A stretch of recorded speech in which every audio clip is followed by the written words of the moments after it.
Gdy mówimy o znanych polskich zamkach, chyba nikt nie wymienia zamku Karolat. Położony w województwie lubuskim, a wielu Lubuszan nawet nie wie o jego istnieniu. A Świętobzów? O tym również nie jest głośno. Dlaczego tak jest, skoro to jeden z najokazalszych zamków historycznego Dolnego Śląska? Jakiś czas temu dowiedzieliśmy się o tym owianym aurą tajemniczości miejscu, a także o odbywającym się tam święcie Bzów.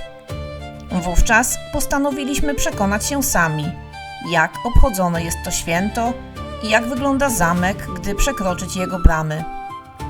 Na dzień ten czekaliśmy wiele miesięcy, w końcu nadszedł i było niesamowicie. W naszym filmie pokażemy relację z tego święta, opowiemy o zamku Karolat i pokażemy go. Zapraszamy do relacji nie tylko z jedynego w swoim rodzaju święta, ale z miejsca, które można oglądać tylko przez jeden dzień w roku. Zamek Karolat, a właściwie jego ruiny, położony jest w lubuskiej wsi Siedlisko, około 30 km od Zielonej Góry. Przejeżdżając tamtędy, nie sposób go przeoczyć. Można podjechać pod główną bramę, jest gdzie zaparkować i na tym się kończy. Zamek nie jest udostępniony do zwiedzania, jest w rękach prywatnych. To właśnie główny powód, dlaczego o tak niezwykłej budowli nie jest głośno. Co zrobić, gdy jednak zobaczy się go i zapragnie wejść, zobaczyć od środka? Otóż jest na to sposób. Należy tu przybyć w dniu, gdy na zamku odbywa się święto Bzów. A to ma swe korzenie w dziejach zamku.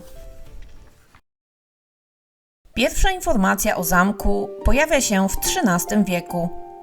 Początkowo był to drewniany bastion, ale odkąd przeszedł najpierw w ręce rodu Rechenbergów, a potem rodu Schöneich, został zamieniony w olbrzymie, murowane cudo.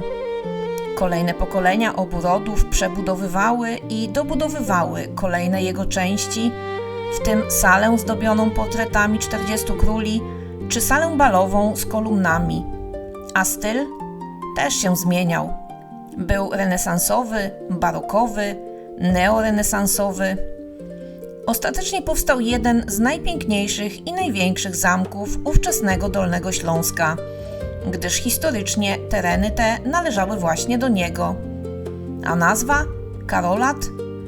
Ta wywodzi się z XIV wieku, od króla Czech Karola IV i obecnie używana jest jej spolszczona nazwa Karolat. Pod koniec XIX wieku, w czasach, gdy zamek był u szczytu swej świetności i zamieszkiwał tu ród Schöneich, pojawiła się idea zorganizowania w nim święta, mającego za motyw przewodni Bzy. Okolica ta bowiem od dawien dawna słynęła z ogromnych ilości porastających ją bzów. I te były symbolem zamku. Właściciele zorganizowali więc kilkudniowe święto, które nazwano Fliederfest, Święto Bzów, na czas którego otworzyli dla miejscowej ludności bramy swej posiadłości. Przez dni te dwór, razem z zaproszonymi z najdalszych zakątków Niemiec gośćmi, bawił się razem ze zwykłym ludem. Były barwne korowody, tańce, muzyka, występy artystyczne, mnóstwo jedzenia. Kobiety nosiły na głowach wianki z bzu, a tym pachniało wszędzie. I tak co roku, przez blisko 50 lat, do wojny. Wojna zmieniła i zakończyła wszystko. Rodzina Schöneich musiała opuścić zamek. Wojna trwała, zamek stał, ale pod jej koniec pojawili się tu żołnierze sowieccy. Ograbili zamek, zdemolowali i na koniec podpalili, zamieniając w ruinę. Ocalał budynek bramny i kaplica. Tak więc z wojną skończyły się czasy panowania tu rodu Schöneich i czasy świetności zamku. Trzeba było kilkudziesięciu lat, by pojawiający się tu harcerze zaczęli porządkować ruinę i kolejnych kilkudziesięciu, by pojawił się nowy obecny właściciel z wielkimi planami. Jak jest więc teraz? Zamek powoli jest odnawiany. Kiedyś ma być w nim hotel. Odrestaurowano już budynek bramny, który strzeże wejścia na tereny zamkowe. Odrestaurowano też niesamowitą kaplicę z przepiękną, renesansową amboną i fragmentami ołtarza. Zadbano już o jeden z portali i niezwykłe kolumny zdobiące niegdyś salę balową. Reszta zamku to póki co ruiny. Są wprawdzie uporządkowane, ale na razie daleko im jeszcze do świetności. Najpiękniejsze jest jednak to, że Fundacja Karolat postanowiła przywrócić dawną tradycję. I tak, w 2011 roku po raz pierwszy zorganizowano ponownie Święto Bzów. I to w jak najlepszym wydaniu.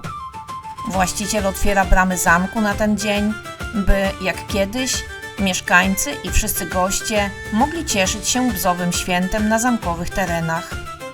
I znów wszędzie pachnie bzem, a tego, jak i wieki temu, w siedlisku nie brakuje. Znów jest barwny korowód z królową bzów, tancerzami, artystami. Korowód wędruje przez całą wieś, by wszyscy mogli nacieszyć nim oczy. Na zamku gra muzyka, są koncerty i występy. Można podziwiać wystawy prac artystów. Odbywają się warsztaty. Lepi się z gliny, maluje, dba o atrakcje dla dzieci. Jak to na prawdziwym jarmarku. Jest tu mnóstwo stoisk z rękodziełem i produktami regionalnymi. A kto głodny, to na pewno znajdzie coś dla siebie. Koła myśliwskie dbają o dania z dziczyzny, a koła gospodyń wiejskich o ciasta. Coraz więcej kobiet nosi wianki z bzów. A jeśli ktoś ma ochotę nie tylko świętować, ale bardziej zagłębić się w historię tego miejsca, to może zwiedzić zamek, a więc pokręcić się po jego zakamarkach, czy wejść do przepięknej kaplicy. Można też skorzystać z oprowadzania po zamku z przewodnikiem. Czy jest jak kiedyś? Może nie do końca, bo zamek nie jest obecnie tym z lat świetności. Brak też przedstawicieli książęcych rodów. Jednak z pewnością wszyscy bawią się tak dobrze, jak wieki temu wcześniejsze pokolenia. A może nawet i lepiej, bo święto trwa teraz tylko jeden dzień. Jeśli komuś mało śladów historii na zamku, to wystarczy, że z niego wyjdzie i tu czekają na niego inne elementy zespołu zamkowego. Na pewno ogromną przyjemnością będzie spacer po ogrodach Adelaidy, choć te są dziś raczej parkiem. Jest on niewielki, zadbany, z fontanną, pięknymi rzeźbami i oczywiście mnóstwem kwitnących bzów. Obok parku stoi mauzoleum Wandy von Schöneich, a całkiem po sąsiedzku również willa Adelaidy. Wszystkie miejsca związane są z panującym przez wieki na zamku Karolat rodem Schöneich. Wizyta na zamku Karolat i możliwość uczestniczenia w święcie bzów były czymś niesamowitym. Z jednej strony był to jedyny dzień, w którym można wejść na zamek. Z drugiej jedyne w swoim rodzaju święto. Pachnące, wiosenne, radosne. Jeśli jeszcze nie byliście tam, jeśli nie słyszeliście o święcie bzów, zapamiętajcie i pojedźcie. I wracajcie, bo naprawdę warto.